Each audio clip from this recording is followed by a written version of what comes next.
The Two Pots. A river carried down in its stream two pots, one made of earthenware and the other of brass. As they floated along on the surface of the stream, the earthen pot said to the brass pot, "Pray keep at a distance, and do not come near me, for if you touch me ever so slightly, I shall be broken in pieces, and besides, I by no means wish to come near you." Equals make the best friends. The Gnat and the Lion. A Gnat came and said to a Lion, "I do not the least fear you, nor are you stronger than I am. For in what does your strength consist? You can scratch with your claws and bite with your teeth, so can a woman in her quarrels. I repeat that I am altogether more powerful than you, and if you doubt it, let us fight and see who will conquer." The Gnat, having sounded his horn, fastened itself upon the Lion and stung him on the nostrils. The Lion, trying to crush him, tore himself with his claws until he punished himself severely. The Gnat thus prevailed over the Lion, and buzzing about in a song of triumph, flew away. But shortly afterwards he became entangled in the meshes of a cobweb, and was eaten by a spider. He greatly lamented his fate, saying, "Woe is me, that I, who can wage war successfully with the hugest beasts, should perish myself from this spider." The Widow and her little maidens. A widow woman, fond of cleaning, had two little maidens to wait on her. She was in the habit of waking them early in the morning at cockcrow. The maidens, being aggrieved by such excessive labor, resolved to kill the cock who roused their mistress so early. When they had done this, they found that they had only prepared for themselves greater troubles, for their mistress, no longer hearing the cock, was unable to tell the time, and so woke them up to their work in the middle of the night. Unlawful acts to escape trials only increase our troubles. The Fox and the Lion. A Fox, who had never yet seen a Lion, when he fell in with him by a certain chance for the first time in the forest, was so frightened that he was near dying from fear.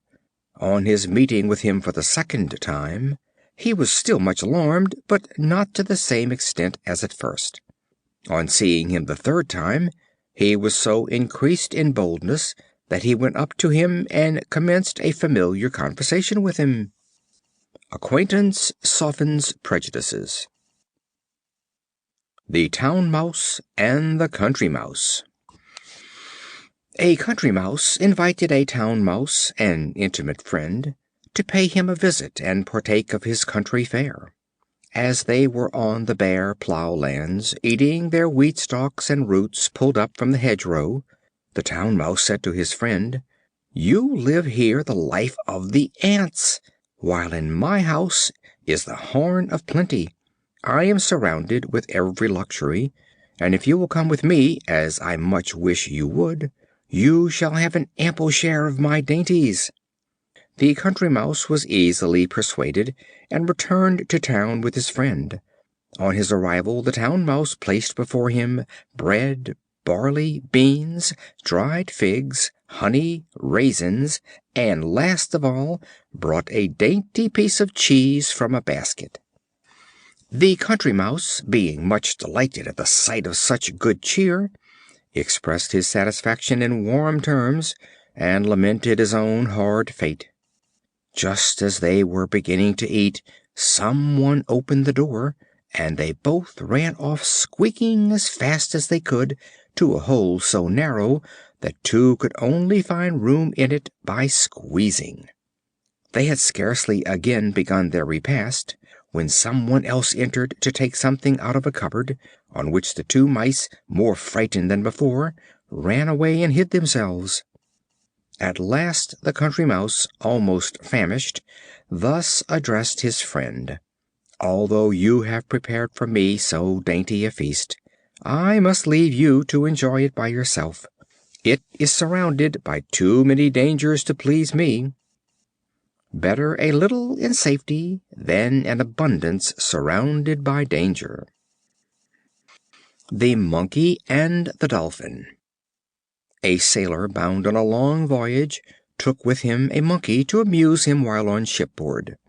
As he sailed off the coast of Greece, a violent tempest arose, in which the ship was wrecked, and he, his monkey, and all the crew were obliged to swim for their lives.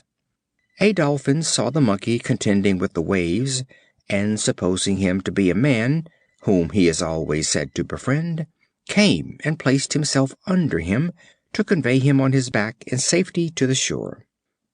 When the Dolphin arrived with his burden in sight of land not far from Athens, he demanded of the monkey if he were an Athenian, who answered that he was, and that he was descended from one of the noblest families in that city.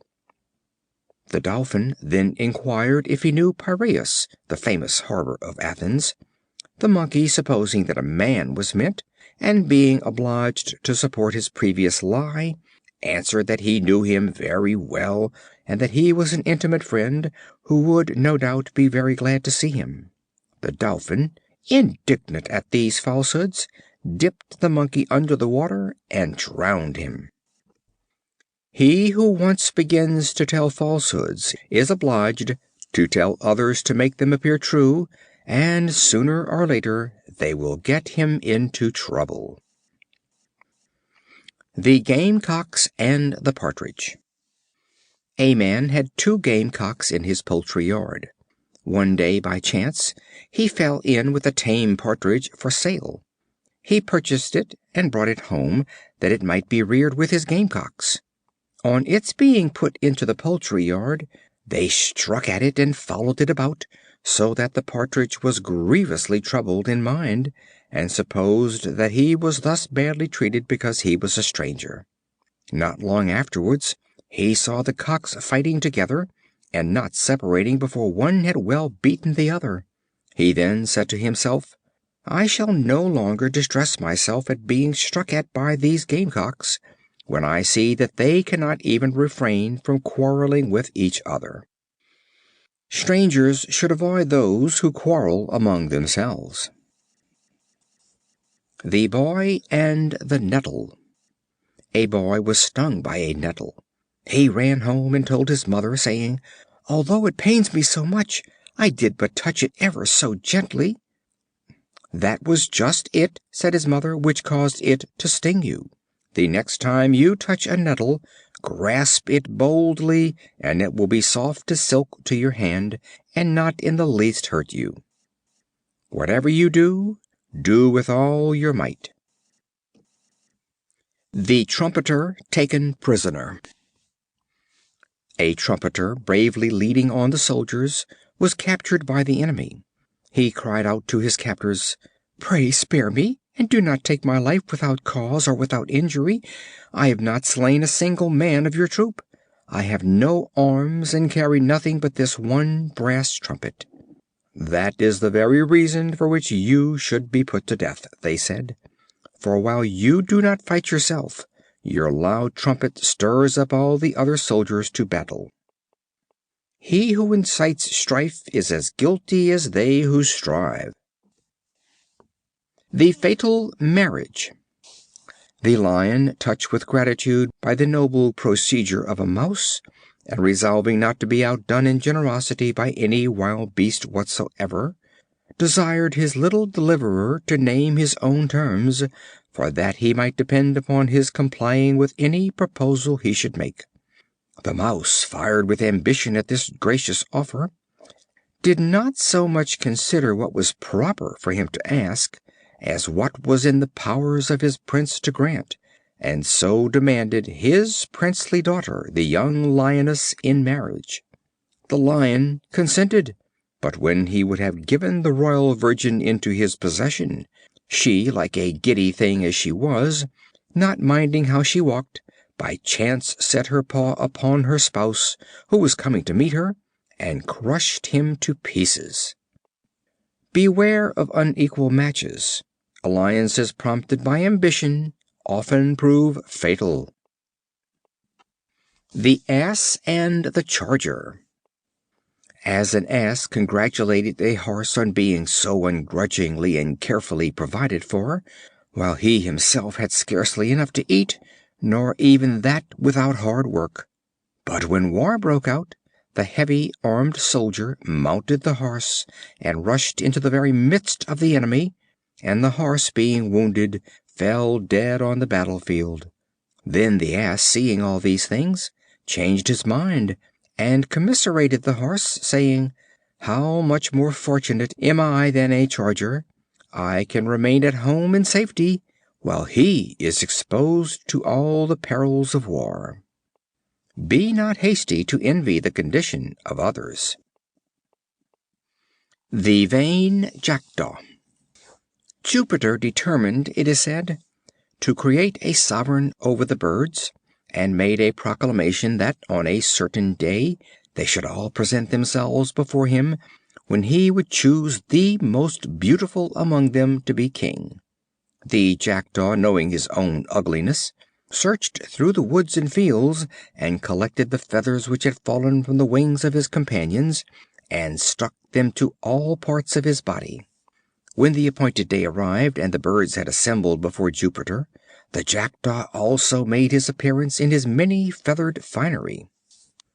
On Jupiter proposing to make him king on account of the beauty of his plumage, the birds indignantly protested, and each plucking from him his own feathers, the Jackdaw was again nothing but a Jackdaw. Hope not to succeed in borrowed plumes. The Milkmaid and her Pot of Milk. A maid was carrying her pail of milk to the farmhouse, when she fell a musing. The money for which this milk will be sold will buy at least 300 eggs. The eggs, allowing for all mishaps, will produce 250 chickens. The chickens will become ready for market when poultry will fetch the highest price, so that by the end of the year I shall have money enough to buy a new gown. In this dress I will go to the Christmas junketings, when all the young fellows will propose to me, but I will toss my head and refuse them every one." At this moment she tossed her head in unison with her thoughts, when down fell the milk pot to the ground, and broke into 100 pieces, and all her fine schemes perished in a moment. Count not your chickens before they are hatched. The Playful Ass. An Ass climbed up to the roof of a building, and, frisking about there, broke in the tiling. The owner went up after him, and quickly drove him down, beating him severely with a thick wooden cudgel. The Ass said, "Why, I saw the Monkey do this very thing yesterday, and you all laughed heartily, as if it afforded you very great amusement." Those who do not know their right place must be taught it. The Man and the Satyr. A Man and a Satyr once formed a bond of alliance. On a very cold wintry day, as they talked together, the Man put his fingers to his mouth and blew on them. On the Satyr inquiring the reason, he told him that he did it to warm his hands. Later on in the day they sat down to eat, the food prepared being quite scalding. The Man raised one of his dishes towards his mouth and blew in it. On the Satyr again inquiring the reason, he said that he did it to cool the meat. "I can no longer consider you as a friend," said the Satyr. "A fellow who with the same breath blows hot and cold I could never trust." A man who talks for both sides is not to be trusted by either. The Oak and the Reeds. A very large oak was uprooted by the wind and thrown across a stream. It fell among some reeds, which it thus addressed: "I wonder how you, who are so light and weak, are not entirely crushed by these strong winds." They replied: "You fight and contend with the wind, and consequently you are destroyed, while we, on the contrary, bend before the least breath of air, and therefore remain unbroken." Stoop to conquer. The Huntsman and the Fisherman. A huntsman, returning with his dogs from the field, fell in by chance with a fisherman bringing home a basket laden with fish. The huntsman wished to have the fish, and their owner expressed an equal longing for the contents of the game bag. They quickly agreed to exchange the produce of their day's sport. Each was so well pleased with his bargain that they made for some time the same exchange day after day. A neighbor said to them, "If you go on in this way, you will soon destroy, by frequent use, the pleasure of your exchange, and each will again wish to retain the fruits of his own sport." Pleasures are heightened by abstinence. The Mother and the Wolf. A famished Wolf was prowling about in the morning in search of food. As he passed the door of a cottage built in the forest, he heard a mother say to her child, "Be quiet, or I will throw you out of the window, and the Wolf shall eat you." The Wolf sat all day waiting at the door. In the evening he heard the same woman fondling her child, and saying, "He is quiet now, and if the Wolf should come, we will kill him." The Wolf, hearing these words, went home, gaping with cold and hunger.